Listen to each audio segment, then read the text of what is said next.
Buenas tardes, bienvenidas, bienvenidos a la edición central de MBD Noticias. ¿Cómo estás, Martín? ¿Qué tal, Natalia? Bienvenidos, bienvenidas. ¿Sigue en su cargo el ministro de Ambiente, Adrián Peña, o renuncia? No sé, vamos ya mismo a la conferencia de prensa que está sucediendo ahora, allí en la antesala de la bancada del Partido Colorado en el Parlamento. Lo vemos. Pido las disculpas, pero las situaciones son bien distintas, porque yo hice la carrera. Yo estudié las 50 materias, las aprobé. Yo realicé la tesis, la aprobé, y eso me costó mucho esfuerzo. Y por eso está muy bien todos los que dicen que hay que valorar un título universitario, no por el título. Yo vengo de un hogar muy humilde, y como tantos de ustedes, yo hice esta carrera trabajando, como tantas familias humildes del Uruguay. Y por eso a mí me cuesta mucho. Yo seré, luego de esto, el primer profesional de mi familia. Quizá eso me llevó a ese error que hoy me cuesta explicar, porque si lo pudiera explicar, quizá no lo hubiese cometido, un error de infantil, diría a esta altura. Quizá fue eso, no sé, quizás es otra cosa. También distinguir y establecer que aquí no hubo ningún afectado, ningún tercero afectado, no está afectado el Estado, porque esto no tuvo nada que ver con mi gestión al frente del Ministerio de Ambiente. No hay ningún acto de gobierno, no hay ninguna decisión, no hay ninguna acción del gobierno comprometida en este error que cometió la persona, Adrián Peña, y no el ministro de Ambiente. Para mí, este honor de estar al frente del Ministerio de Ambiente ha sido muy importante. Le he dedicado todos los días, desde que asumí, no me he tomado un día libre, tratando de llevar adelante este ministerio y tratando de cumplir con los objetivos que nos habíamos impuesto, y estoy muy conforme porque estamos solucionando el problema del agua, porque estamos solucionando el problema del saneamiento, porque estamos solucionando el problema de los residuos, porque nos ven internacionalmente bien, porque realmente hemos hecho una gestión exitosa. De eso me he encargado. Y quizá no fui todo lo prolijo que debía haber sido en algunas cosas, y sin duda no hay disculpas para el error que cometí. Esa es la realidad, pero nada empaña esto en la gestión de gobierno. Por eso mucha gente me dice, no renuncies. ¿Cómo vas a renunciar por un hecho tan menor? Por un hecho que no tiene nada que ver con tu gestión. Por el ruido de las redes, por lo que pasó con quién sabe quién. No podés renunciar, Adrián. Todo el tiempo me lo dicen. Por otro lado, muchos dicen, bueno, un rol público, un rol político, necesita de la vara alta, como se dice en materia ética y de probidad, y eso no condice con el hecho que cometí. Y yo creo que estos últimos tienen razón. Cuando uno está en la función pública, debe estar a la altura, y en mi caso, que me toca liderar un sector y que estoy al frente de un ministerio, es verdad, yo debo ser el ejemplo. Yo debo ser el ejemplo. Y esta decisión la tengo tomada hace días y la he venido charlando con el presidente de la República, que no me pidió la renuncia. Pero hace días le dije al presidente, presidente, quiero que prescindas de mí al frente del Ministerio de Ambiente, porque es como me siento cómodo, honrando esos principios y esos valores que siempre defendí. Siempre dije, ¿por qué los políticos no dicen la verdad cuando se equivocan? Bueno, cuando me equivoqué, lo primero que hice fue ir a la torre ejecutiva y decir la verdad. Y hoy voy a ser el primer político del Uruguay que renuncia por un error de este tipo. Porque tenemos que honrar. Tenemos que honrar. Esto lo hablé con el presidente y como no es una decisión de hoy, ya le hemos propuesto un nombre para que ocupe la posición, nombre que ha aceptado y que se conocerá en las próximas horas. Somos personas, un político es uno más, con errores, con aciertos, con defectos, con virtudes. Yo soy uno más. Me equivoqué,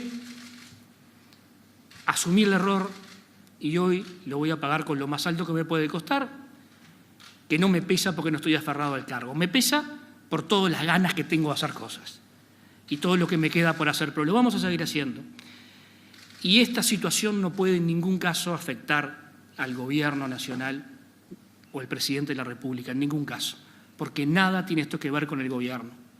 Yo agradezco mucho el respaldo del presidente, agradezco mucho el respaldo de la bancada, pero estoy aquí solo porque el error es mío. No lo puede pagar ni el gobierno, ni lo puede pagar mi sector. Somos eso. No quiero que se me defina por el error. Voy a seguir trabajando para que también se me reconozca por todo lo más que he hecho y advierto en esto una oportunidad para seguir adelante. Muchas gracias y seguiré trabajando por el Gobierno Nacional. Gracias.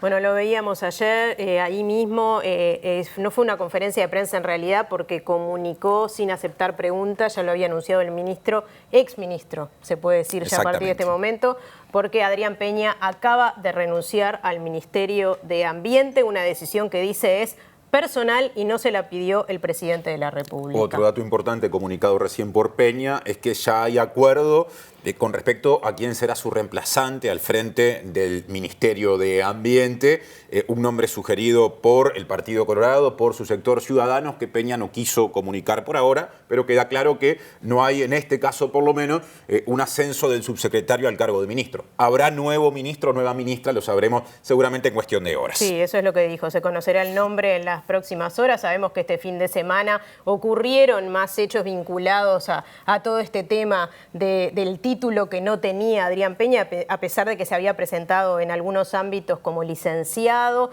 Aparentemente faltaba una materia, no solo la defensa de la tesis. Bueno, todo esto seguramente precipitó esta decisión que según Peña ya había tomado hace días. Y otro dato antes de compartir el resto de los títulos, porque el de hoy es un comienzo distinto, es, digamos, el Ministerio de Ambiente, el cuarto ministerio que en esta gestión originalmente tenía jerarcas del Partido Colorado, sí, y que por lo menos ya ha sufrido una modificación en lo que fue la conformación inicial. Sí, bueno, por supuesto habrá todo tipo de repercusiones a partir de esto y novedades, porque es importante saber cómo sigue la gestión de este Ministerio de Ambiente, este nuevo ministerio, ¿no?, que se inaugura también a partir de este gobierno. Efectivamente, que tienen menos tiempo que el gobierno porque se inauguró después. Bueno, sí, exactamente, después. Así que bueno, este primer ministro de Ambiente en la historia que renuncia y bueno, habrá que ver cómo sigue entonces en las próximas horas. Hay mucho más para compartir. Como siempre, van los titulares de hoy.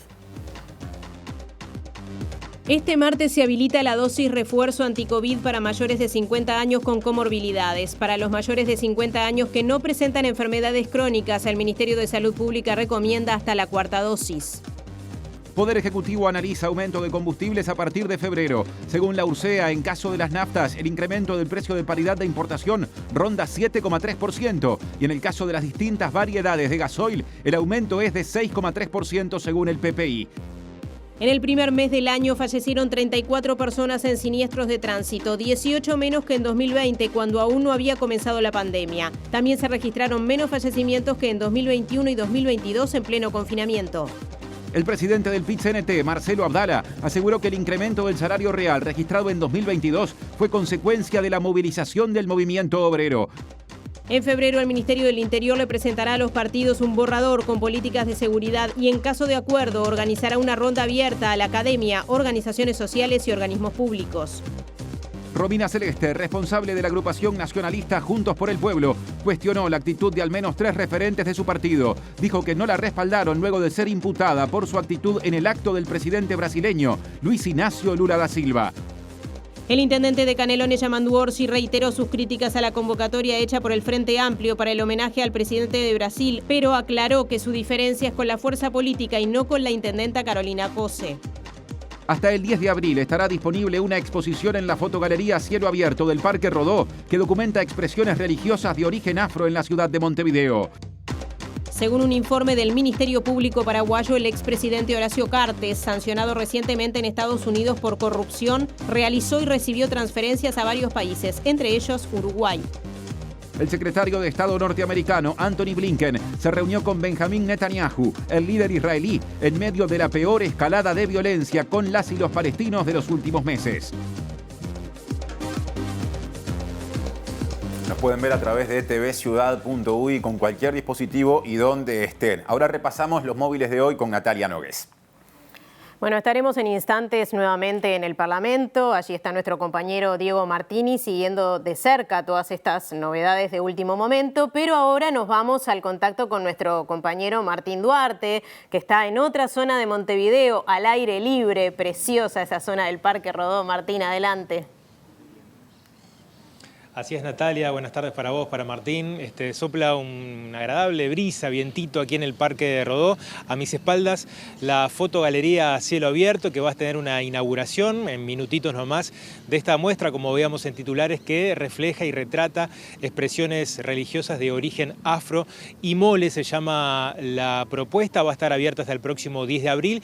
Contará en minutos con la presencia de la intendenta de Montevideo, Carolina Cose, que estará inaugurando justamente lo que es esta apertura de la muestra, y seguramente va a haber repercusiones políticas acerca del hecho político de esta tarde, como ustedes lo anunciaban. Así que en minutos le propongo compartir una nota y las repercusiones de lo que pase por aquí en el Parque Rodó. Gracias, Martín. Recordamos que recién presentó renuncia al cargo de ministro de Ambiente Adrián Peña. Fue un tema del que se habló mucho el fin de semana, pero hubo otros temas también muy mencionados el fin de semana. Por ejemplo, el vinculado a la prohibición de tomar alcohol para manejar, y tiene que ver con el informe que presenta Julieta Núñez Tomás, que además hoy se reintegra. Bienvenida, Juli. ¿Cómo andás? Muchísimas gracias, Martín. Muy bien, muchas gracias. Bueno, exactamente, vamos a estar hablando del alcohol cero, que si bien parece ser un tema saldado en nuestra sociedad, nuevamente vuelve a ponerse en discusión por unas declaraciones que hizo el intendente de Maldonado, Antía, vinculado justamente a esta restricción a la hora de conducir. Esto tuvo varias repercusiones en términos políticos, la más importante del ministro de Salud Pública y también de otros jerarcas vinculados a la seguridad vial. En el informe de hoy vamos a estar compartiendo cuáles fueron estos dichos cruzados, pero también vamos a estar explicando qué es la normativa vinculada al alcohol, cómo se cumple y, sobre todo y fundamentalmente, cuáles son las intenciones que tiene la Unidad Nacional de Seguridad Vial vinculada a esta política de alcohol cero. Gracias, Julieta. En cuestión de horas se sabrá si se mantienen los precios de los combustibles tal cual están ahora a partir del mes de febrero, o sea, promediando esta semana, o si en cambio hay algún tipo de incremento. Habló de ese asunto, de la política tarifaria en general, el ministro Paganini, y hoy se conoció el informe de la URSEA, que marca aumentos tanto para nafta como para gasoil, y habló del tema Roberto Chiazaro, que representa al Frente Amplio en esa unidad reguladora. Y si en cambio estuviese importante los combustibles, tendríamos una variación al alza, como recién ha sido publicado en el PPI, de aproximadamente un 7% de fracción en las naftas y un 6% de fracción en las gasolinas. Lo que es bastante evidente es que el gobierno está manejando con transparencia los precios y no los está usando para recaudar, como sí ha sucedido en el pasado, cuando una baja fuerte del petróleo no fue trasladada a precios y se mantuvo entonces un precio que había sido fijado en otro contexto. ¿Para qué? Para recomponer las arcas de ANCAP. Comenzamos el desarrollo de la información y por supuesto con el gran tema del día, de los últimos minutos y de los últimos días también. El exministro de Ganadería, Agricultura y Pesca, Carlos María Uriarte, quien ocupó ese cargo en representación también del sector ciudadano, se refirió a la situación generada por la falta de título del ex ministro de Ambiente ya, Adrián Peña. Claro, porque Uriarte hizo estas declaraciones en la radio M24 antes de que se conociera la decisión de Peña recién comunicada de renunciar, y dijo que el hecho ya era a esa altura muy triste porque escapaba a los principios de credibilidad y también de decoro que el cargo de ministro o ministra necesita. Yo sí creo que a mí me traicionó, porque el grado de voluntad de apoyo hacia él, el mío, nunca me esperé que iba a tener una respuesta como la que tuve de él. ¿Cómo vio todo lo que ha pasado en torno al... Muy triste, muy triste, porque creo que el cargo que desempeña Peña como ministro y como líder de Ciudadanos, más allá de los detalles que yo compartí, lo que pasó no está de acuerdo a los principios de credibilidad y decoro que esos cargos, tanto del ministro como del líder, necesitan, ¿no? Simplemente eso, cada uno puede hacer de su vida lo que quiera, pero a veces cuando se tiene una responsabilidad tan importante como es ser líder de un sector que es el principal del Partido Colorado y de un ministro, tiene que dar una imagen que sea un ejemplo para el resto, para los que lo siguen. Y lo que está pasando y se está hablando hoy no está para nada de acuerdo con eso, ¿no? Ya presentó renuncia el ministro Peña, ahora ex ministro. Volvemos al Palacio Legislativo. Allí está Diego Martini para seguir desarrollando ese tema, ya que la renuncia se presentó allí, Diego. Natalia, Martín, ¿qué tal? Muy buenas tardes para todas y todos. Así es, nos encontramos en el Parlamento desde la tarde cuando la bancada bicameral del sector Ciudadanos estaba reunido con el ministro Peña analizando esta situación que se generó. Recordemos, y el viernes lo tratamos en piso en MBD Noticias Central, tiene que ver con esta información que divulgó el semanario Búsqueda el día jueves, en el que el ministro Adrián Peña se presentaba al menos desde 2015 y había firmado documentos como licenciado en Administración de Empresas, aunque no lo era. Luego el ministro dio sus explicaciones a integrantes de su sector, al propio presidente de la República, y dijo que había tenido algunos atrasos, que había defendido la tesis, pero que tenía el título. El fin de semana se conoció una novedad de que al ministro le faltaba una materia para recibirse como licenciado. De hecho, el día viernes habíamos anunciado en MB Noticias que desde la Universidad Católica del Uruguay había manifestado algunas diferencias en cuanto a si el ministro estaba habilitado o no para recibir su título. Finalmente eso se conoció por parte de la Universidad Católica del Uruguay, en el que al ministro le estaría faltando una asignatura que es la de Seminario Simulacro de Administración. Eso implica que el ministro no es licenciado a pesar de que se presentaba como tal y que firmaba como tal. El ministro anunció hace unos minutos su renuncia indeclinable a su cargo, diciendo que esto no afectaba ni al país ni afectaba a su sector y mucho menos afectaba lo que él había hecho en la gestión al frente del Ministerio de Ambiente y que le había comunicado la noticia al presidente ya hace unos días y por eso la estaba comunicando hoy. Lo cierto es que la información que manejamos es que dentro de su sector no había respaldo para que el ministro continuara y de hecho vimos algunos esbozos, por más que hoy no son integrantes de Ciudadanos, del propio Uriarte recién, que también lo manifestó en su cuenta de Twitter, y de la ex vicecanciller Carolina H., que había ciertas discrepancias con el propio ministro Peña ya desde hace un tiempo y dentro de la interna del sector Ciudadanos no había respaldo para que continuara en su cargo al frente del Ministerio de Ambiente. Recordemos que de este Partido Colorado es el quinto jerarca, digamos, que renuncia tras lo que fue la renuncia de Ernesto Talvi en el 2020, luego vino la renuncia de Carlos María Uriarte, que fue sustituido por Fernando Matos del sector Ciudadanos, luego lo que fue la renuncia de Germán Cardoso, ya en el sector Ballistas, sustituido por Tabaré Viera, y la última, la más recordada, la de la vicecanciller Carolina H. del sector Ciudadanos, que fue sustituida por Nicolás Albertoni. Ahora se da esta renuncia del ministro entonces Daniel Peña y ya se anunció por parte del propio ministro que hasta se propuso un nombre. La otra información que nos llegó, que manejamos, es que ahora Adrián Peña se tomará una licencia que en marzo, esto lo anunció en la conferencia de prensa, comenzará con este curso seminario que son 6 días para poder recibirse y obtener el título, y tras esa licencia la información que manejamos es que volverá al Senado y que también volverá a ser coordinador de la bancada de los senadores. Estaban detrás de cámara porque no los veíamos varios integrantes de su sector y colaboradores de él en el Ministerio de Ambiente, y se fue entre aplausos el propio ministro Adrián Peña, como que esto también es parte de algunas renuncias que se vienen dando en integrantes de la coalición, de que la renuncia es como algo que enaltece al sector o al partido o a la coalición en este caso, y así se vio reflejada la renuncia entonces del ministro Adrián Peña. Así terminaron las novedades acá, ya se sabía desde antemano, manejábamos la información de que podía renunciar, pero esperamos a lo que fue la conferencia de prensa, que fue sin preguntas y que fue también sin declaraciones, ahora tampoco cuando terminó la conferencia, de ningún integrante del sector Ciudadanos a los medios. Así que ha llegado al final, digamos, este tema del ministro Adrián Peña con la renuncia que fue presentada en este ministerio, que recordemos, un ministerio creado por esta legislación de la coalición cuando comenzó su periodo 2020-2025. Gracias, Diego, por ese informe. Les contamos, cambiando de tema, que la URSEA determinó un aumento de los precios de paridad de importación tanto de la nafta como del gasoil en el informe correspondiente a enero que se publicó hace instantes. Sí, en el caso de las naftas, el incremento del precio de paridad de importación, como se conoce, ronda el 7,3%. En el caso de las distintas variedades de gasoil, el aumento del PPI, como también se le puede decir, en comparación con diciembre, ronda 6,3%.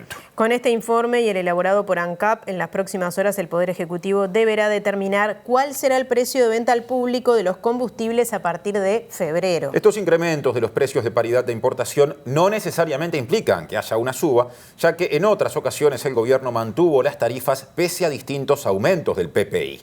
El precio de paridad de importación es una referencia que surge de calcular cuánto le saldría a ANCAP la importación de combustible ya refinado desde el Golfo de México.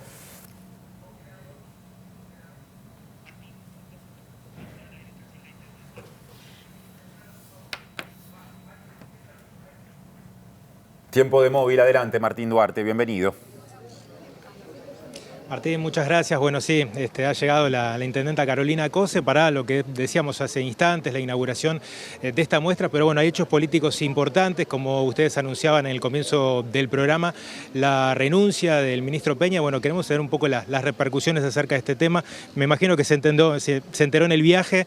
Queríamos consultarle, bueno, qué reflexión acerca de esta renuncia del ministro en este flamante también ministerio, ¿no? Sí, efectivamente vi el tema mientras venía. Bueno, creo que reconoció un error, cometió un error porque es importante la confianza que la ciudadanía deposita en los que tenemos actividad política, en particular en los ministros y ministras, y por lo tanto me parece que cometió un error, creo que lo reconoció y por lo tanto valoro ese hecho. También quiero detenerme acá en reconocer su labor como ministro. Con la Intendencia trabajamos varios temas, trabajamos muy bien varios temas, en particular el proyecto de saneamiento ambiental con el BID y otros temas del ambiente. Así que reconociendo su actividad como ministro, también le reconozco que ante este error creo que tomó la medida que tenía que tomar y pronto, digamos. Yo soy siempre partidaria de la verdad, nunca partidaria de los linchamientos y creo que bueno, que Adrián Peña tomó la decisión correcta y supongo que seguirá actuando en política a través del Senado, me imagino. ¿Ante su criterio el caso era realmente para renunciar o podría, según su criterio político, haber habido una ruta intermedia? Creo que él actuó con madurez, que actuó bien, porque efectivamente faltó a la verdad durante un tiempo, él mismo lo admitió. Valoro su actitud verdaderamente porque bueno, rápidamente enfrentó la realidad, habló con la ciudadanía y dio un paso al costado. La verdad que es una actitud política correcta, está bien. Y también, insisto, y quiero reconocer su labor como ministro. Esto no va a empañar en mi sentimiento y en mi memoria el ministro que fue, porque además trabajamos muy bien con él. Bueno, ahora dio un paso político que me parece que es el correcto y supongo que va a seguir trabajando en política. Esto es aprender y bueno, los errores cuando existen es bueno admitirlos y compartirlos y trabajar siempre con la verdad, es lo que me parece. La verdad es revolucionaria, como decían por ahí. ¿Hay algún punto de contacto con el caso Sendik, intendenta, entiende usted? Yo no me pongo a analizar ese tipo de cosas porque le voy a decir que cuando también estaba ese caso yo resisto archivo y siempre dije lo mismo. La verdad, pero no los linchamientos. Siempre dije lo mismo. Así que son dos personas diferentes, dos momentos distintos del Uruguay. Ya me expresé sobre lo que hizo el ministro, digamos. Lo otro me parece que es entreverar los tantos. Empezar a comparar con este caso y con este caso. El caso que nos ocupa es este. Y el momento de la historia es este. Bueno, superado esto hay que seguir para adelante y me parece que la enseñanza general es que la verdad es lo que tiene que ser la guía de nuestra conducta, es lo que la ciudadanía espera de nosotros. Tiene que confiar en nosotros, confiar en los ministros, confiar en los que estamos en cargos de decisión, ¿verdad? Desde la oficina del Frente Amplio, ¿cómo se lee lo que ha pasado con Carolina H., con Nuestro Tal y puntualmente con la interna del Partido Colorado? Yo no sé cuál es la posición del Frente Amplio. ¿La suya cuál es? Yo deseo que al Partido Colorado le vaya bien. Es un partido tradicional, muy importante en la gestación de la historia del Uruguay, sin duda, y están incorporados, por supuesto, al sistema político. Y bueno, los partidos tienen sus momentos, ¿verdad? Momentos que, digamos, no tienen rumbo, no tienen liderazgo, no tienen renovación. Ya lo superarán. Tendrán su propia historia. Trascendió en este fin de semana un video del intendente de Yamandú, Orsi, a propósito del hecho de discrepar acerca de cómo fue la convocatoria, él considerando que el Frente Amplio no se tendría que haber metido en la convocatoria acerca del recibimiento de Lula. ¿Qué opinión le merece? Yo no hablo con mis compañeros a través de los medios. Ahora él sí hizo declaraciones en los medios de comunicación. ¿Lo ve mal a eso? Yo digo lo que hago yo no hago declaraciones, no hablo con mis compañeros a través de los medios. Nunca lo hice. No lo voy a empezar a hacer ahora. Mi celular es casi público y todo el mundo sabe que yo atiendo el celular y estoy siempre disponible. Así que esa es mi conclusión. ¿Él se comunicó con usted puntualmente hablando de eso, de la intimidad de dos compañeros de la misma fuerza política? No, no me ha llamado. Intendenta, lo que sí desde la oposición y también legisladores y ediles han pedido o rendir cuentas con respecto a lo que fueron los gastos del acto y cuestionando ese acto. En ese sentido, ¿cómo va a ser la respuesta? La respuesta es totalmente transparente porque además esto fue un acto de homenaje, fue un homenaje a un presidente que es la tercera vez que es el presidente de Brasil, que en su gestión anterior logró detener un 80% la deforestación de la Amazonia, que ahora como presidente tan importante en el mundo levanta el tema del ambiente como uno de los temas centrales. El discurso inaugural de su canciller pone el tema del ambiente en uno de los ejes más importantes de la política exterior del Uruguay. Por lo tanto, por supuesto que Montevideo le iba a rendir homenaje a alguien que es un símbolo de la democracia y de la defensa del ambiente. Todos los pasos que dimos fueron coordinados formalmente con Itamaraty, con un equipo de alrededor de 20-25 personas que visitó la Intendencia y que programó paso a paso toda la visita del presidente a la Intendencia, incluido las palabras en el balcón. Se consideró la seguridad, se consideró todo, así que no fue hecho con improvisación, fue hecho con seriedad. Usted se imagina que Itamaraty, palabras mayores en política exterior, no se va a prestar, ni nosotros nos prestaríamos a ningún tipo de improvisación. Así que fue un acto serio, a la altura del homenajeado, donde los montevideanos tuvimos la oportunidad, además, en público, de expresarle nuestro cariño, nuestro apoyo a alguien que además hace unos pocos días sufrió un cuasi atentado contra la democracia y un intento de golpe de Estado. Por lo tanto, vaya si sería importante que además de rendirle homenaje a su labor como luchador por el ambiente, el pueblo del Uruguay, de Montevideo, tuviera la oportunidad de expresarle su cariño, que es una manera también de trabajar por la democracia de todo el mundo, no solo de Brasil. Intendenta, disculpe, gracias, nos sumamos ahora en vivo. Usted estaba hablando acerca de los comentarios de Orsi por esta recepción que se hizo en la Intendencia de Montevideo, pero era consultada sobre su primera reacción con respecto a la renuncia del ministro de Ambiente. Y la pregunta es, ¿cuál es su opinión? Si le parece que fue la decisión correcta con respecto al ministro de Ambiente. Muy bien. Sí, lo que estaba comentando es que sí, me parece que bueno, los ministros, las ministras... Escuchábamos a la intendenta de Montevideo, Carolina Cose, hablando de varios temas, pero una primera reacción ante la renuncia del ministro de Ambiente, Adrián Peña. Sí, que se conoció cuando estábamos comenzando la edición de hoy. Y ahora vamos a retomar, digamos, el tema que habíamos empezado a abordar vinculado a, digamos, el aumento del precio de paridad de importación que surge de un informe presentado por la URSEA, Natalia. Sí, porque Roberto Chiazaro, que es el director frente amplista en la URSEA, entiende que no debe descartarse que el gobierno mantenga la tarifa de los combustibles pese al aumento del que hablábamos en el precio de la paridad de importación. Sí, Chiazaro dice que él entiende que lo que ha recaudado ANCAP en los últimos meses podría ser útil para que el gobierno evite subir los combustibles. Que podría ser una fijación en la cual se mantenga o no se eleve el precio de los combustibles. ¿Y por qué digo que podría pasar esto? Porque en última instancia, quien fija el valor, o sea, el precio de venta al público de los combustibles, es el Poder Ejecutivo.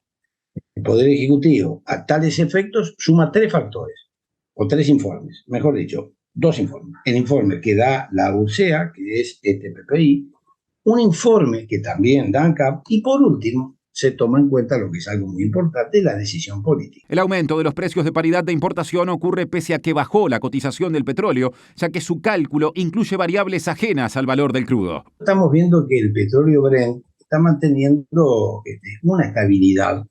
Incluso ayer estaba más alto que en el día de hoy hubo una pequeña baja. Y sin embargo hacemos este PPI y resulta que sube el precio. Bueno, primera explicación. Cuando nosotros estamos haciendo el PPI, lo que sucede es que nos referimos a los costos de las gasolinas y naftas que se producen en la costa del Golfo de México. Vale decir, hacemos con el PPI un ejercicio en el cual hacemos una especie de simulación como si ANCAP estuviese importando estos combustibles.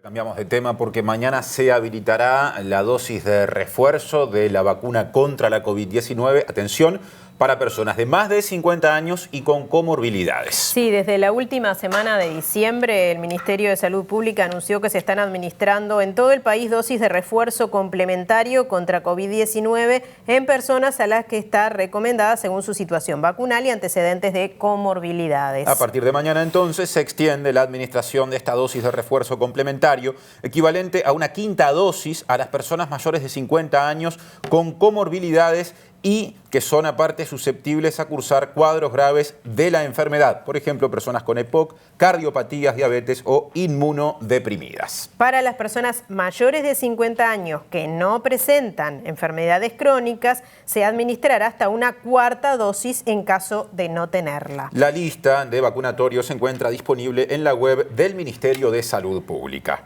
Bueno, y les contamos que tenemos también el informe semanal sobre COVID-19 que publica todos los lunes el Ministerio de Salud Pública. En este momento hay 1.162 casos activos y 1.129 nuevos casos confirmados la última semana. Sí, efectivamente, y se registra nuevamente un descenso de la positividad que llega a 9,5%.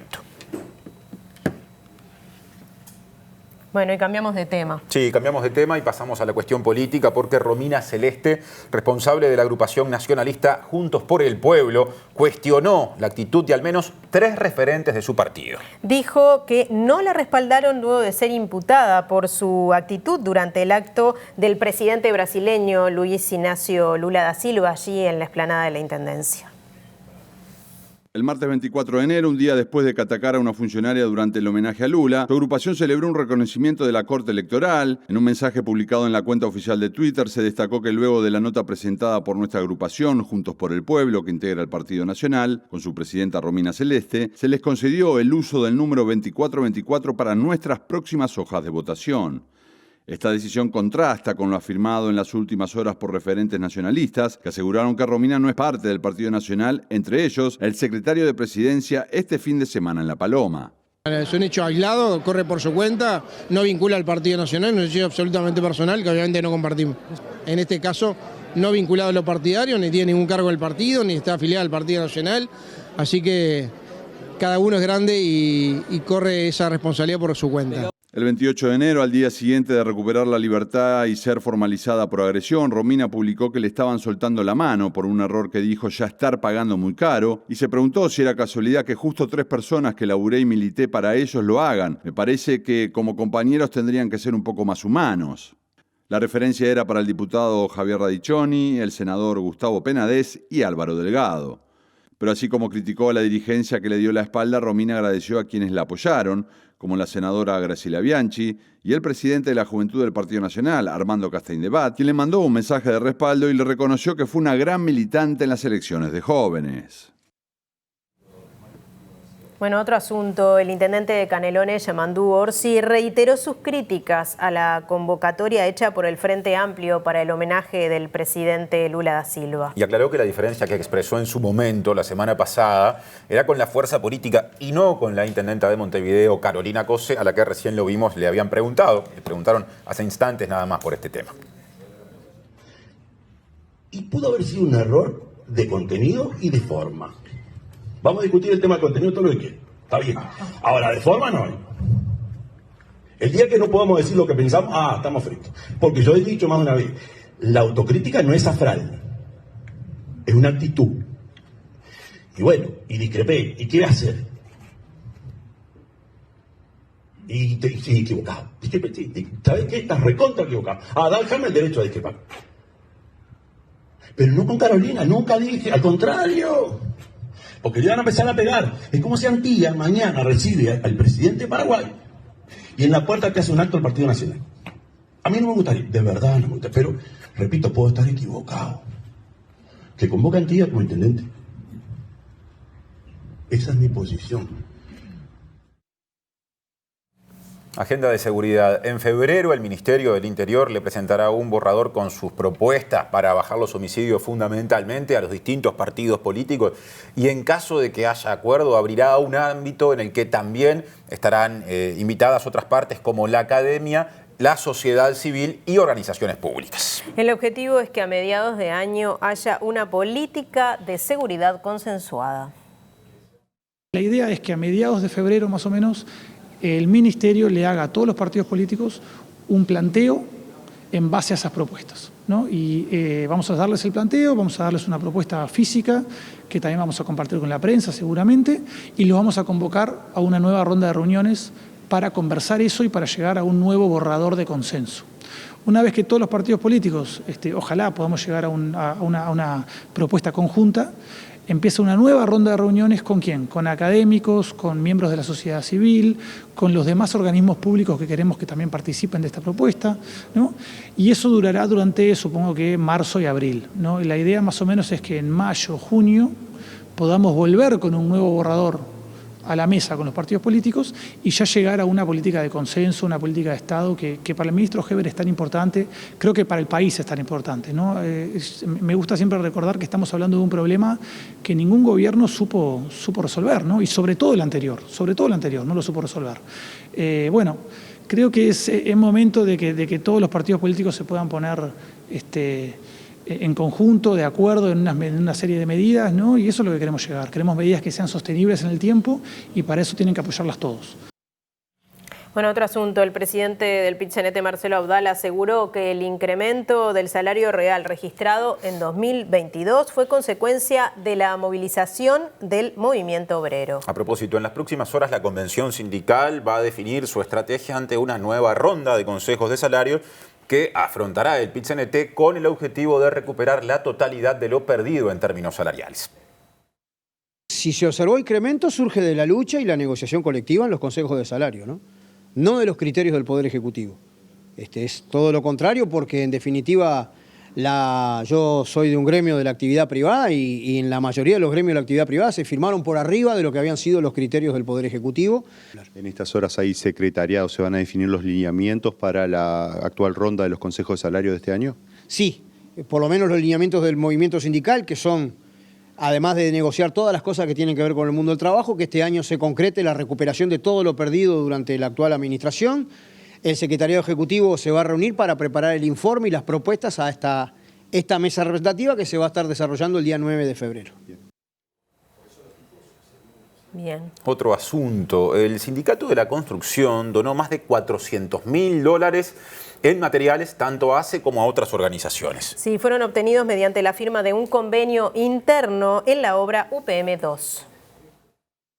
Fuimos a Paso de los Toros y hay que ver que ahí, por ejemplo, se entregó una camilla quirúrgica, no me acuerdo los nombres técnicos correctamente, y otros elementos que permiten hacer algunas cirugías que en otro momento no se podían hacer ahí. Y nos decían que los pacientes que tenían que hacer esa cirugía, se les tenía que hacer esa cirugía, tenían que ser trasladados a Flores o a Montevideo. Bueno, yo creo que fue un gran paso para el pueblo de Paso de los Toros que se lo merecía. Más, sabiendo que ACE atiende a la población mucho más vulnerable. También la Policlínica Centenario, y está claro que después también en el hospital de Durazno, donde también hubo importantes donaciones, que bueno, vuelvo a reiterar, intentan ayudar a mejorar las condiciones de los sectores justamente más carenciados, ¿no? Porque ahora cuando termine la obra va a haber otro monto, capaz que no tanto, tan de ese volumen, que también va a permitir hacer algunas donaciones a otras organizaciones sociales.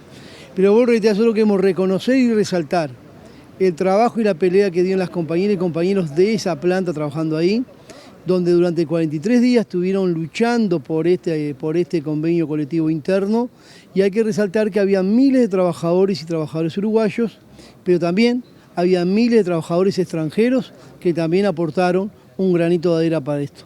Bien, el acuerdo era que por cada día trabajado, cada trabajador aportaba 4 pesos, las cámaras empresariales, la empresa aportaba 5.50 y UPM aportaba 5.50. Ese era un monto total de 15 pesos por día.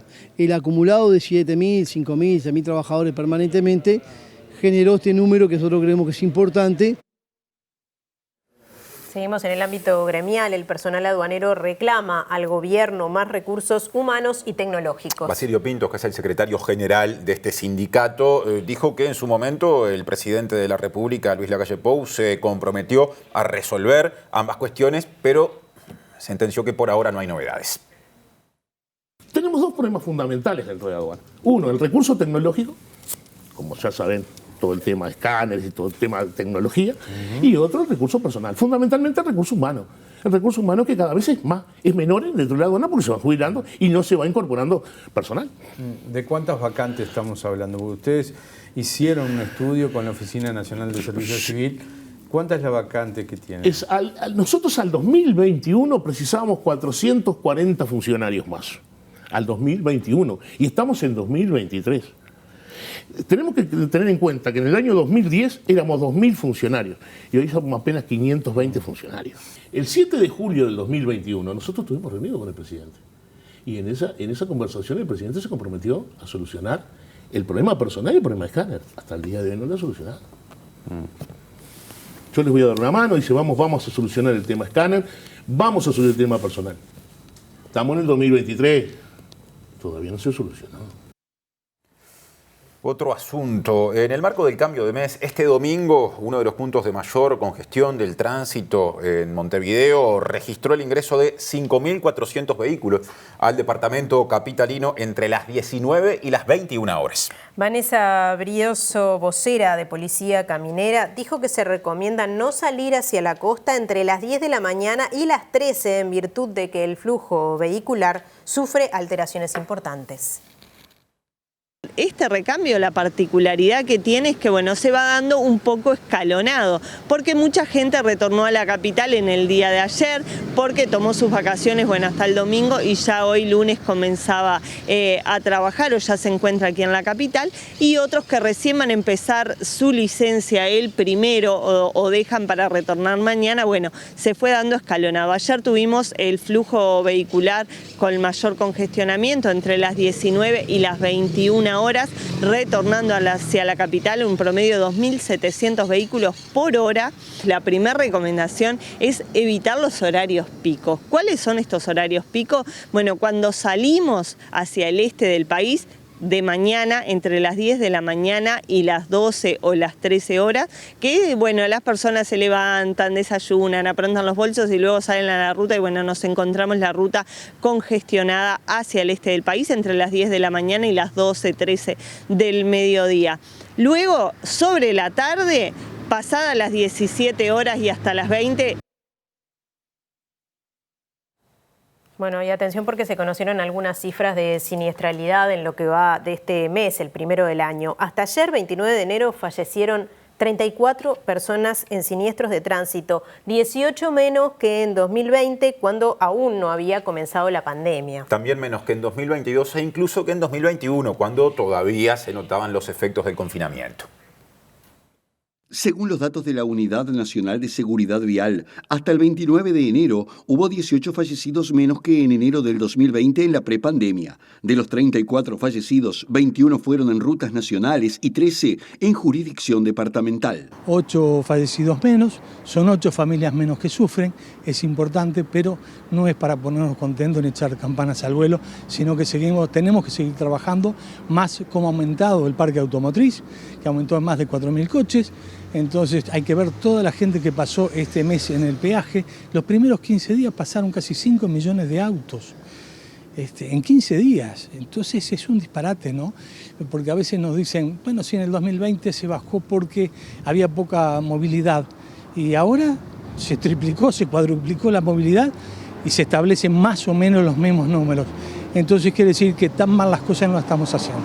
Desde la UNACEB se trabaja en la coordinación con las autoridades departamentales. Hoy estuvimos nosotros en Maldonado tratando de ver de que esto sea la alerta roja de todos los grupos infectivos. No es que no se haya fiscalizado hasta ahora, creemos que sí, pero si estaba en la alerta, que estén ahora 1000 por 1000, la alerta justamente para evitar y que se trate de fiscalizar lo necesario. La falta de cintos, los cintos atrás, los cintos adelante, en los ómnibus de transporte de largo recorrido, tienen que estar todos los pasajeros con sus cintos puestos, en fin, cosas que de repente antes está en la ordenanza, está en el reglamento y no se hace cumplir. Presenta Mercado Agrícola de Montevideo, en el corazón de un barrio donde late la ciudad. Mercado de Historia, Mercado de Historias. Bueno, seguimos en tema, porque cuánto afecta no solamente en los siniestros, sino también en las consecuencias más graves como los fallecimientos, el consumo de alcohol a la hora de conducir, y sigue en polémica. Claro, este fin de semana se reinstaló ese debate, que para alguna gente no tendría ni siquiera que ser debate, pero la realidad lo vuelve a poner en agenda. Adelante, Julieta, con ese informe. Es así, estamos aprovechando esta oportunidad para volver a hablar sobre el alcohol cero, esta política vinculada a la seguridad vial que ya está instalada desde hace varios años en nuestro país, pero que, como decíamos anteriormente, sin embargo, sigue dando algunas discusiones aún, aunque para gran parte y para la mayoría en realidad de nuestra sociedad es un tema que ya está saldado. Vamos a comenzar este informe recordando y haciendo memoria en la normativa que tiene que ver con el alcohol cero. Esta fue una ley que se promulgó en diciembre de 2015, la ley 19.360, que lo que hizo fue modificar la normativa anterior, que era de 2007, y cambiar la tolerancia, digamos, de alcohol en sangre para cualquier persona que esté conduciendo un vehículo, cualquier tipo de vehículo, de 0,3, que estaba hasta ese momento, a 0,0. Esto además, en su momento hubo grandes discusiones por esta ley en el Parlamento, y esto además generó modificaciones en términos de las multas por esta infracción. Como ya sabemos y es bastante conocido, pero es importante seguir haciendo hincapié sobre esto, esta es una infracción que tiene una multa distintiva, es decir, una forma de penalizar la infracción distintiva, porque no solamente tiene una multa en términos económicos, sino que también se le puede llegar a retirar, se le retira la libreta de conducir a las personas según el grado de alcohol, pero también según la reincidencia. Las primeras veces que esto sucede se retira por entre 6 meses y 1 año. Si vuelve a reincidir puede llegar a ser 2 años, y si vuelve a reincidir puede ser la cancelación total de la habilitación para conducir de las personas. Parece un tema saldado, pero sin embargo en estos días se vuelve a discutir sobre si debe ser tolerancia cero o no. Bueno, eso es porque hay unas personas que no están de acuerdo, pero estas no son personas de a pie, digamos, sino políticos de nuestro país. Y este es el caso de Enrique Antía, intendente de Maldonado, que en una nota con El Observador dijo, una nota que hablaba sobre la temporada y hablaba sobre distintos temas vinculados, por ejemplo, al turismo argentino, habló sobre la tolerancia cero en alcohol para la conducción y dijo que él no estaba de acuerdo, que esta era una política que impulsó Tabaré Vázquez, que le había ido, esto dice él, le había ido muy bien con la política antitabaco y que entonces quería prohibirlo todo, así lo explica Antía, y que esta es una medida que, según él, no es educativa. Dice que una persona no puede medir, que cuando era 0,3 podía medir cuánto tomaba y cuánto no, hasta cuándo era un 0,3, pero que ahora, como no puede tomar absolutamente nada, en realidad toma más o toma mucho, porque total igual lo van a multar. Entonces, esto es lo que señala Antía. Dice que en la Intendencia de Maldonado están teniendo políticas diferentes que tenían que ver con la detención en el tránsito por 10, 20 o 30 minutos de las personas, y que esa sí era una política que funcionaba, pero bueno, que no estaba de acuerdo con esta política actual porque atentaba contra las reuniones familiares donde las personas se pueden tomar una copa de vino o una cerveza. Esto tuvo varias repercusiones. Una de ellas, la más principal, vino por parte del propio gobierno y de la propia coalición. Vino por parte del ministro de Salud Pública, Daniel Salinas, que hizo un tuit en la red social Twitter en la que mencionó, bueno, primero lo que hace es copiar la nota donde Antía habla y hace esta declaración, dice: el alcohol cero atenta contra las reuniones familiares, y lo que dice Daniel Salinas es error conceptual. sorry, alternativas hay. Conductor designado, taxi, Uber, vans, bus, todos felices, comieron perdices y escanciaron, es decir, bebieron hasta el final de la botella. Bueno, esta es una repercusión. Hubo otras, por ejemplo, ¿qué se dice desde la UNACEP de esta discusión?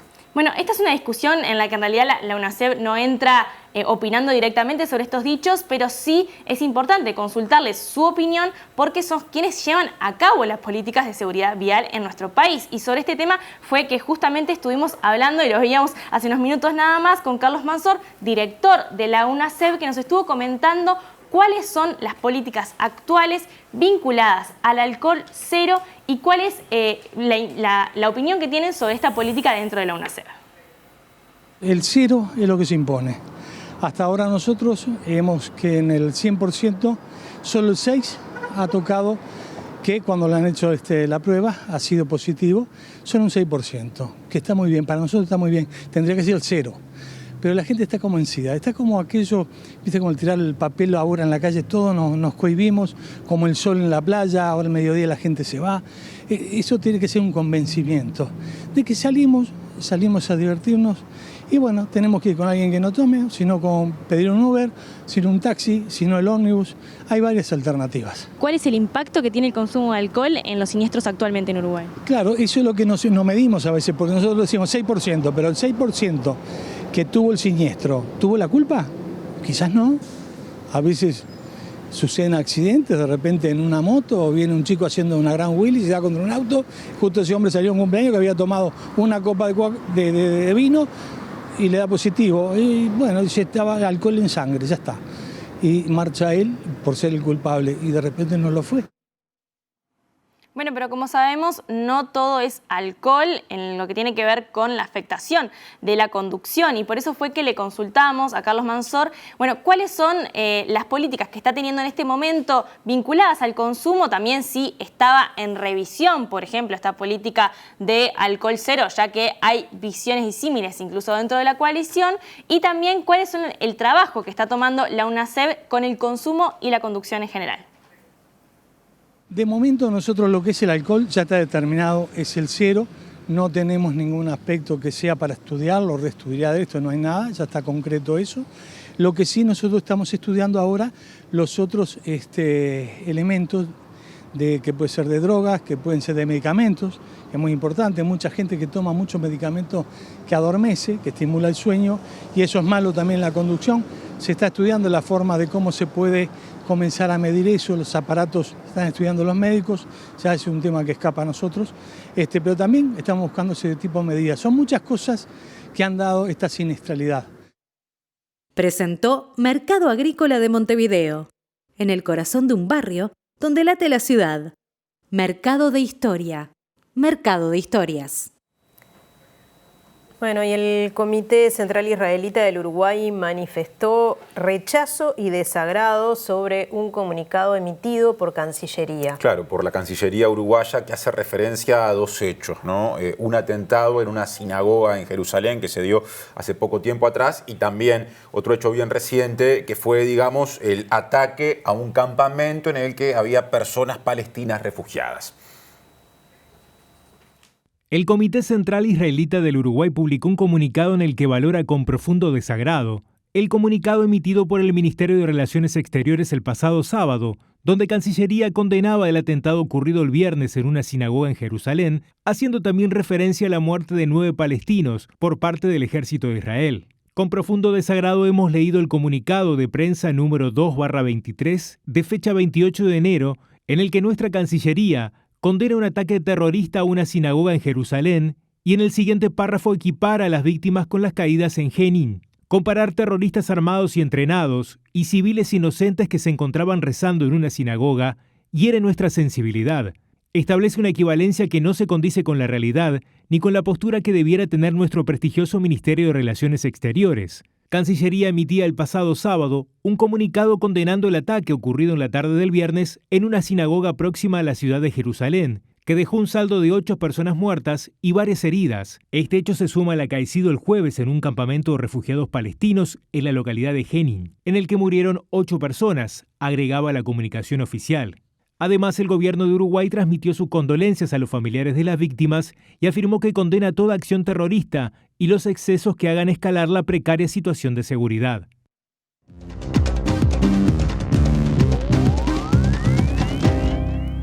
¿Qué tal? Buenas tardes. Abrimos nuestro capítulo internacional, lo hacemos en Paraguay porque el Ministerio Público acusó al expresidente Horacio Cartes de ese país de haber transferido entre el 2014 y el 2022 unos 30 millones de dólares a varios países como parte de una serie de maniobras que ya le han valido estar considerado una de las personalidades más corruptas de Paraguay por el gobierno de Estados Unidos, que le tiene prohibida a él y a sus familiares la entrada. También al vicepresidente actual del Paraguay, Hugo Velázquez. Recordemos que Cartes también ha estado nombrado en otros episodios, como por ejemplo cuando su tío fue detenido aquí en nuestro país por tráfico de drogas. Incluso estuvo vinculado al caso Marcet en algún momento, o por lo menos sus empresas vinculadas a este narcotraficante uruguayo. Lo cierto es que ahora el Ministerio Público lo está acusando de este lavado de dinero que complica aún más la situación que ya tiene el expresidente paraguayo.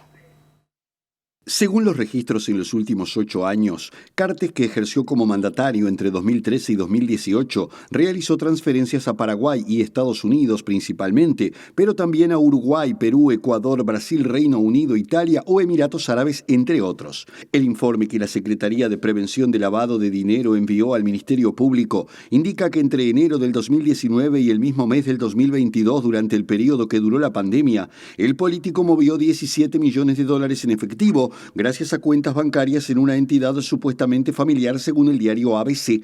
Según el documento, el expresidente paraguayo recibió solamente en ese periodo más de 4.300.000 dólares de un total de 20 depósitos de dólares en efectivo. La semana pasada, Estados Unidos impuso sanciones financieras contra Cartes y el vicepresidente actual de Paraguay, Hugo Velázquez, por su participación en la corrupción sistémica que, según Washington, ha socavado las instituciones democráticas en ese país. Las sanciones también recayeron sobre 4 entidades de propiedad o controladas por Cartes, ya que el Departamento de Estado lo define como una de las personas más ricas de su país, y en julio del año pasado señaló al exmandatario de presunta participación en importantes actos de corrupción. Estados Unidos también consideró que tanto Cartes como Velázquez tienen vínculos con miembros de Hezbollah, entidad a la que Estados Unidos designó como organización terrorista extranjera, por lo que prohibió su entrada al país, así como a sus familiares a territorio estadounidense. De meternos de lleno en la visita del secretario de Estado norteamericano Antony Blinken a Israel, la colectividad armenia de Uruguay cuestionó el ataque de nacionalistas israelíes a un restaurante en Jerusalén de armenios, precisamente considerándolo un ataque extremista, y también cuestionó la política de Israel de apoyar en su momento a Azerbaiyán proveyéndolo de armas contra Armenia. Pero esto tiene que ver con una situación extremadamente volátil que se da hoy en Oriente Medio, y en ese contexto llegó el secretario de Estado pidiéndole tanto a israelíes como a palestinos desescalar las tensiones y la violencia que se están dando por estos días, sobre todo en este último fin de semana, donde el número de muertos se ha incrementado tanto del lado palestino como del lado israelí con el ataque a la sinagoga y otro episodio de violencia con un niño de 13 años ocurrido este sábado. Por otra parte, Estados Unidos dijo que es inquebrantable el apoyo de ese país a la seguridad de Israel. Mañana se va a reunir con el líder palestino Mahmoud Abbas y bregó porque esta situación trate de solucionarse lo antes posible. El secretario de Estado manifestó sus condolencias por el ataque palestino que dejó 7 civiles muertos en un asentamiento en el este ocupado de Jerusalén este fin de semana y señaló que en el contexto de este ataque y de la creciente violencia es importante que el gobierno y el pueblo de Israel sepan que el compromiso de Estados Unidos con su seguridad sigue siendo inquebrantable. La reunión entre ambos tiene lugar en el marco de una gira que Blinken realiza por Oriente Medio y que comenzó este domingo en Egipto e incluirá también un encuentro mañana en Cisjordania con el presidente de la Autoridad Nacional Palestina, Mahmoud Abbas.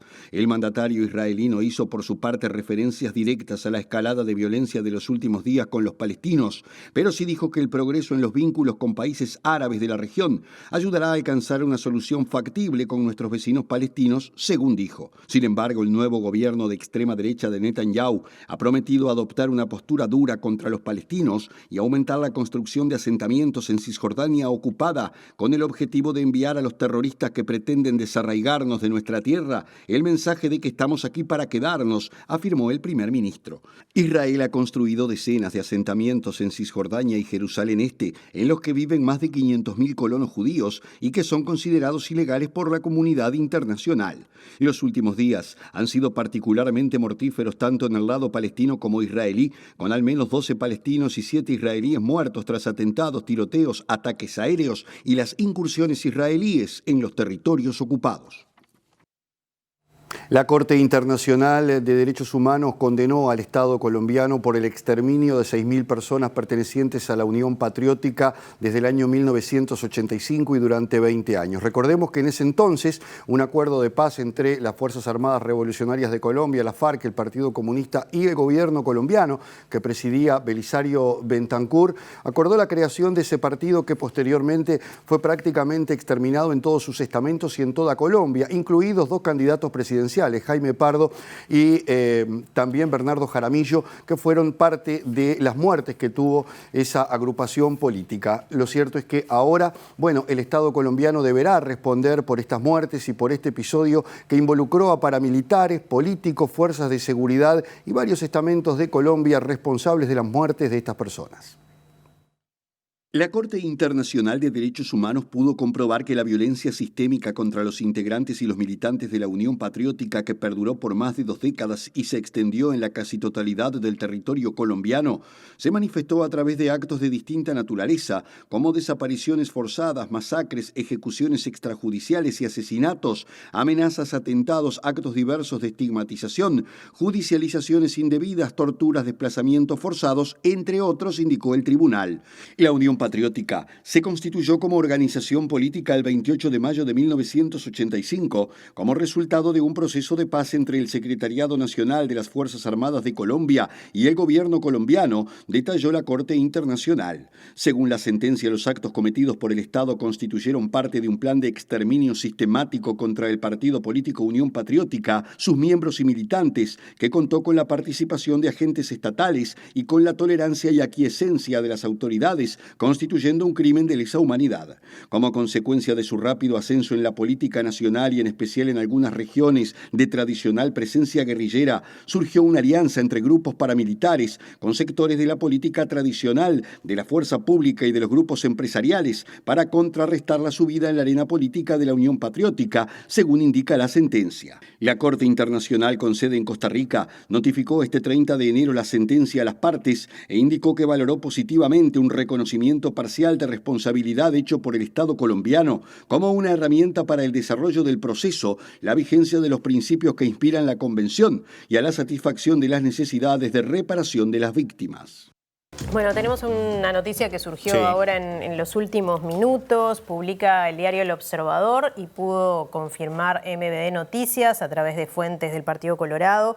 Robert Bouvier, vicepresidente de Antel, será el nuevo ministro de Medio Ambiente, según se publica aquí. Hoy es el vicepresidente de Antel, del sector Ciudadanos. Es un dirigente colorado del departamento de La Valleja que desde el comienzo de esta administración estaba desempeñándose en la vicepresidencia de Antel, como decía recién Natalia, y ahora pasará a ser ministro de Ambiente, por lo que ese cargo seguirá siendo del Partido Colorado e incluso a la interna del Partido Colorado, si lo queremos ver así, del sector Ciudadanos. Bueno, lo anunció en la conferencia que dio Adrián Peña, Exacto, que ya tenían nombre del propio sector, así que bueno, seguramente entonces se confirmará esta noticia oficialmente en las próximas horas. Claro, habrá que esperarlo. Y ahora cambiamos de tema porque el Mirador Panorámico de la Intendencia de Montevideo ofrece una serie de espectáculos artísticos con el objetivo de difundir arte nacional. Las funciones son todos los días y se accede por la entrada ubicada por la calle Soriano. Comenzamos este sábado pasado, estuvo muy lindo, la verdad, el domingo también, y bueno, con la diferencia de que sábados y domingos y feriados entre las 14 y las 17 horas, y de lunes a viernes tenemos de las 17 a las 19:30. Esto se desarrolla de la siguiente manera: son en el margen de 3 horas, 3 entradas de 15 a 20 minutos cada una, repitiendo el show que se presenta, y bueno, y pudiendo disfrutar aquí no solo solo, digamos, del show, sino también de los nuevos binoculares que tenemos, de la cafetería y de la regalería que también estamos teniendo, en una apertura muy amplia de horario que es entre las 10 y las 20 horas, y bueno, con alguna novedad prontito que vamos a tener, que es, ustedes saben que hicimos la convocatoria a los artistas también para que a través de un concurso para que se pudiéramos plotear los ventanales del piso 22 y 23, y muy pronto ya los tendremos ploteados, así que los invitaremos también a verlo con nueva pantalla, etcétera, en un remozamiento que estamos haciendo del Mirador, el cual de verdad estamos muy contentos. Bueno, y ayer culminó el Festival de Teatro de Montevideo de las Artes, que incluyó a más de 100 funciones de 24 obras en distintos espacios de la ciudad. Sí, es un festival organizado por la Intendencia de Montevideo en coordinación con la Sociedad Uruguaya de Actores y la Federación Uruguaya de Teatros Independientes. Realmente salió todo bárbaro y esa apuesta que hicimos a crecer más, a tener más salas, 10 salas diferentes, más todas las funciones descentralizadas, fue muy acompañado con la gente. Fue una fiesta, realmente el festival sigue siéndolo. Y esto es una historia del programa en sí, el programa de fortalecimiento de las artes de 3 patas, que es la Intendencia de Montevideo, el Departamento de Cultura, el Sindicato de Actores y la Federación Uruguaya de Teatros Independientes, que juntos realizamos este programa de fortalecimiento de las artes, que se hacen llamados anuales a proyectos. Calculamos que unas 20.000 personas, que posiblemente sean un poco más, porque como los espectáculos descentralizados al aire libre es muy difícil de contabilizar la cantidad de personas, pero por ejemplo en Punta Manga había 500 personas, se hizo en Complejo América, se hace en Santiago Vázquez, se hicieron obras también en Nuevo París, no sé, porque aparte de todas las descentralizadas, que fueron 110 obras, se hicieron 5 o 6 más espectáculos descentralizados. O sea que yo calculo unas 20.000 personas, tal vez un poco más de que se han movilizado a través de este festival. Bueno, nos vamos, terminamos esta edición cargadita de información. Sí, con ventana a la bahía en este momento.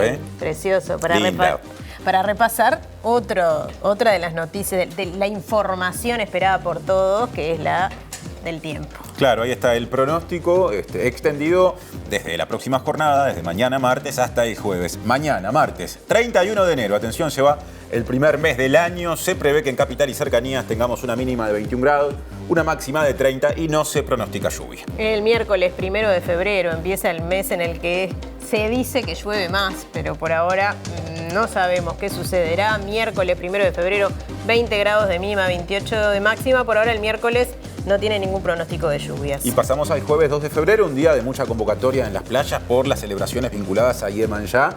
Ven que aumenta la nubosidad, todavía falta, tendremos seguramente un ajuste de ese pronóstico mañana, mínima 22 grados, máxima 27 para pasado mañana. Sí, bueno, y veremos porque la lluvia por ahora se hace esperar, a pesar de los pronósticos, por lo menos en esta zona del país. Sí. En otras zonas sí ha llovido en las últimas horas, no lo suficiente para paliar la sequía, pero sí ha llovido, ahora esperaremos qué pasa por acá. Y es tiempo de esperar al lado B en la pantalla de TV Ciudad. Sí, importante, el exfiscal Jorge Díaz va a estar en la entrevista con Wilmar Amaral, así que los invitamos a quedarse. Hasta mañana y que pasen bien.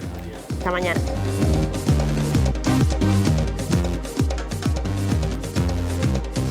Este martes se habilita la dosis refuerzo anti-COVID para mayores de 50 años con comorbilidades. Para los mayores de 50 años que no presentan enfermedades crónicas, el Ministerio de Salud Pública recomienda hasta la 4ª dosis. Poder Ejecutivo analiza aumento de combustibles a partir de febrero. Según la URSEA, en caso de las naftas, el incremento del precio de paridad de importación ronda 7,3%. Y en el caso de las distintas variedades de gasoil, el aumento es de 6,3% según el PPI. En el primer mes del año fallecieron 34 personas en siniestros de tránsito, 18 menos que en 2020, cuando aún no había comenzado la pandemia. También se registraron menos fallecimientos que en 2021 y 2022 en pleno confinamiento. El presidente del PIT-CNT, Marcelo Abdala, aseguró que el incremento del salario real registrado en 2022 fue consecuencia de la movilización del movimiento obrero. En febrero, el Ministerio del Interior le presentará a los partidos un borrador con políticas de seguridad y, en caso de acuerdo, organizará una ronda abierta a la academia, organizaciones sociales y organismos públicos. Romina Celeste, responsable de la agrupación nacionalista Juntos por el Pueblo, cuestionó la actitud de al menos 3 referentes de su partido. Dijo que no la respaldaron luego de ser imputada por su actitud en el acto del presidente brasileño, Luis Inácio Lula da Silva.